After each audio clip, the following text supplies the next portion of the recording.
hai rồi nữa kìa.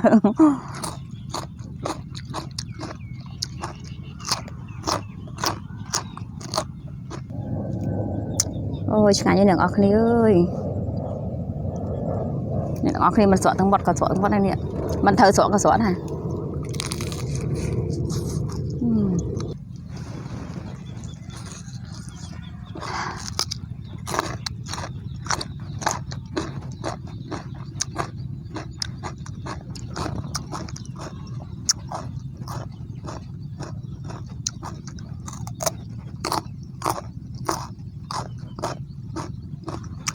Mình cô thế đó.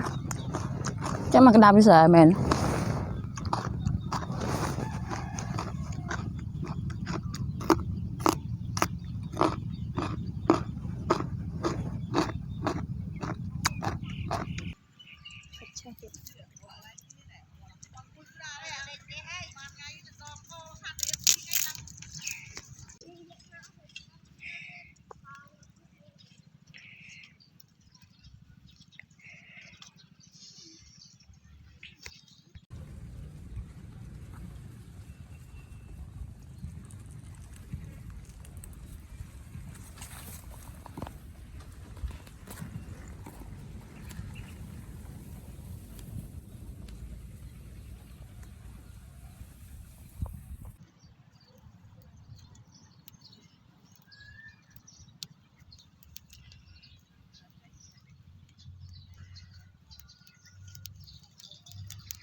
Rồi.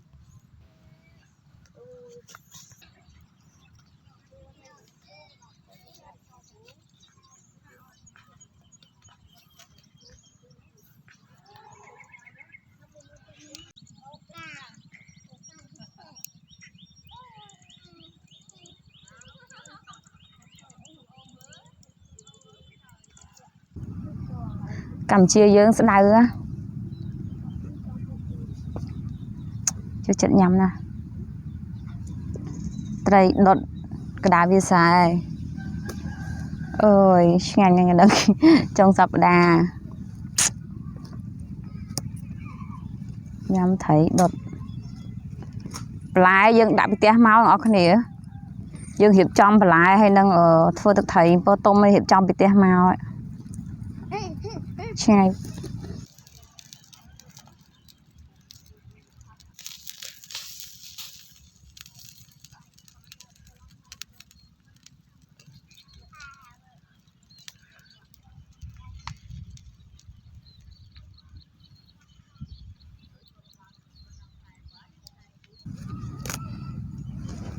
Vậy đúng. Anh ấy nói chuyện với Lục Vinh. Cái Lục Vinh nhanh Lục Vinh để cơ chối chật. Lục Vinh chưa mà đẹp thế là ọc nè. Cái Lục Vinh nhanh.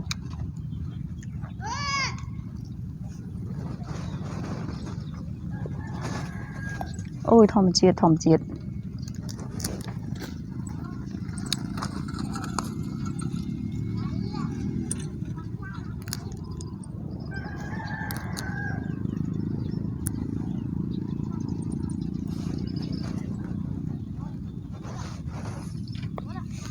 Thấy xài cái đau cái thấy cái đau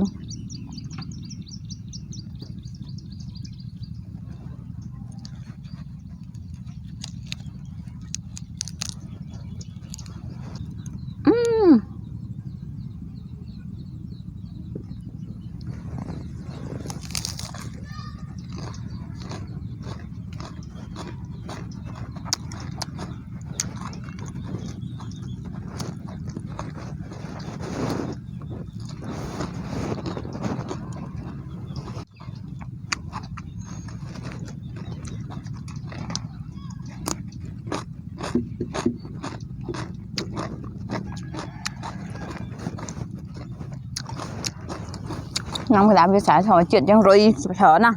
Còn hai rồi nữa kìa.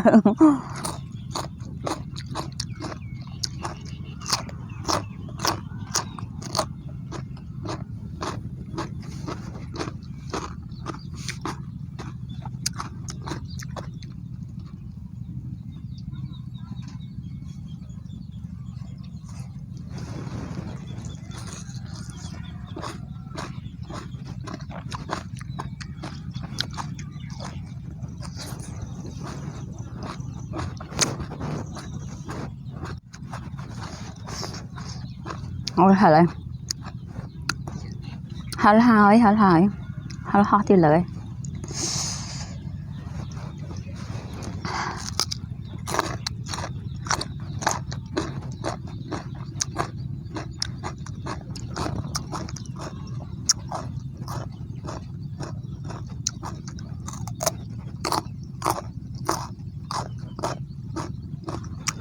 mình cô chứ đâu chắc mà cái đam bây giờ mền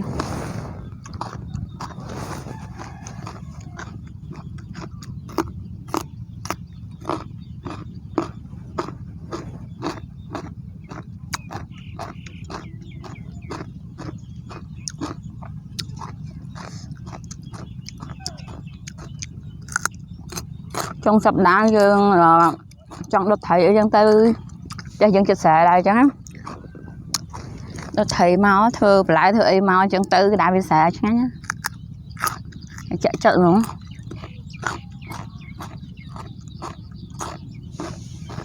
thầy tê sẽ làm khiêu mà mình đam nào mình đam ấy chẳng là lại cho chất đó trong sập đá cho chất mà lên rồi nó nặng khía rồi đất cho ngay dân tư đất thầy đất đam ấy chứ ha nhưng người xã với em chứ hai mình đang ở khi trong school đó đất LA đang ai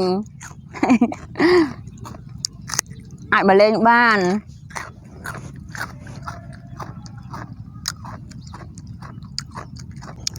chán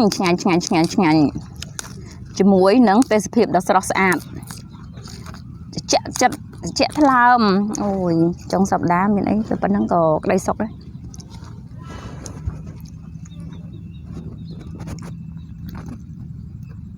thầy dương lần chiết món này con nhớ ăn tơ sọ khanh của ấy thầy xài này con nhớ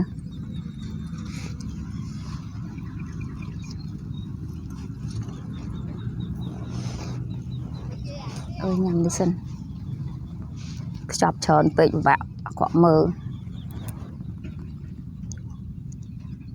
đi thọt ở những ở kia mơ thế đừng bị thả âm yên tí chứ nó bị thả và nhầm thòm đa bên đó chị bị thả ôi sao đau này buông vô món đi cô chứ nó đi cà bẫy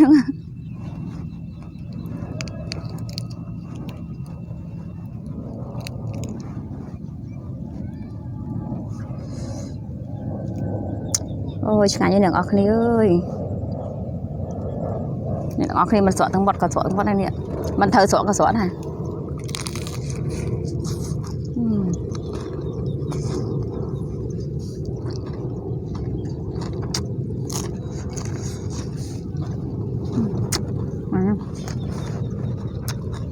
thật rất đau ấy ná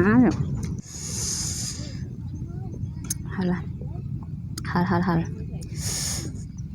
ôi hả lại đều lũ rồi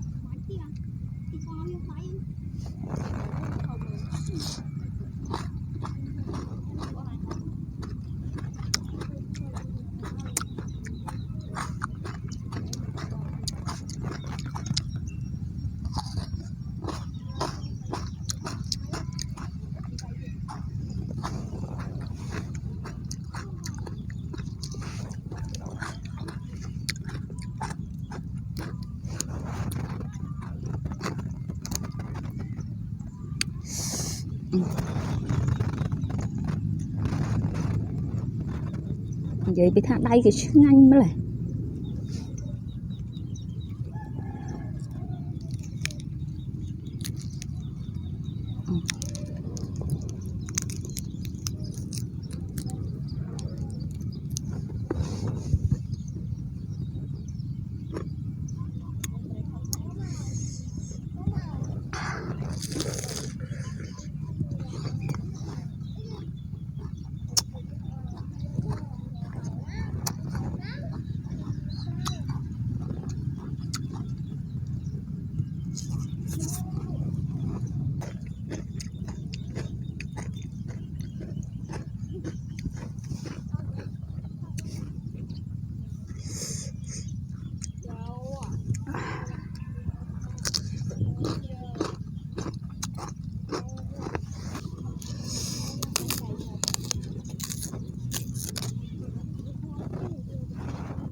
thấy đột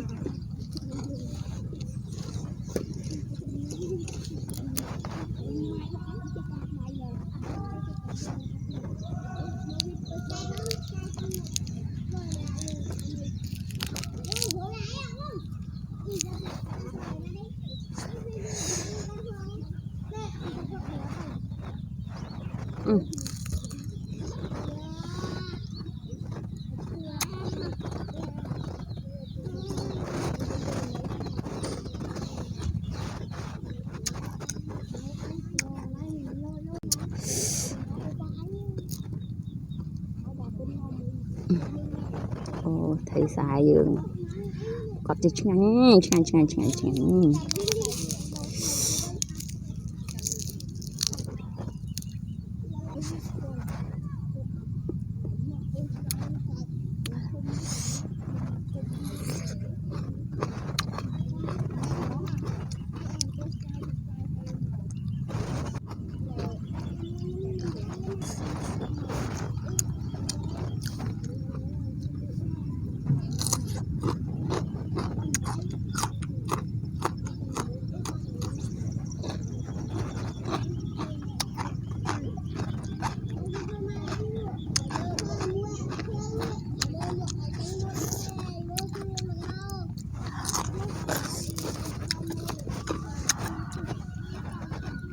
bye bye.